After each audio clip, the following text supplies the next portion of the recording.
প্রথমে এই ভিডিওর এডিটটা দেখো।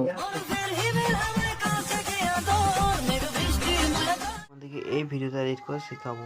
ফার্স্টে তোমাদের সংটাতে টিপে বিটে যে অটো বিট করে দেবে, তারপর তোমার ফার্স্ট ভিডিওটাতে টিপে ক্লিপটিকে ফ্রিজ করে নেবে, তারপর তোমার ফ্রিজ অংশটিকে ওভারলে করে নেবে, তারপর এটার ব্যাকগ্রাউন্ড রিমুভ করে নেবে, তারপর তোমরা ওইটাকে বিটের অনুযায়ী তিনটিকে ডুপ্লিকেট করে নেবে। করে নিয়ে পর যেভাবে আমি মাস্ক করছি সেভাবে তোমরা এই করে নেবে।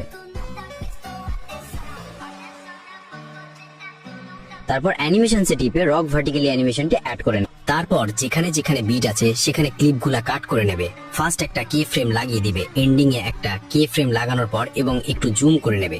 গ্রাফে যে ফ্লোর টু গ্রাফটি সিলেক্ট করে নেবে, এরকম সবকটাতে করে নেবে। তারপর এই ওভারলেটা অ্যাড করে নেবে।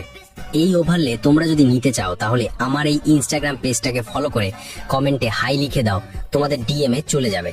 তারপর ওভারলেটি ক্লিক করে স্প্লাইসে যেয়ে ফিল্টার অপশনটি চুজ করে নাও এবং এটিকে ডুপ্লিকেট করে নাও। তারপর এফেক্টটি ক্লিক করুন, রিপলস এফেক্ট অ্যাড করুন এবং সবশেষে ব্ল্যাক ফেড অ্যাড করে নেবে। বস, তোমার ভিডিও তৈরি। এইরকম ভিডিওর জন্য আমাকে ফলো করুন।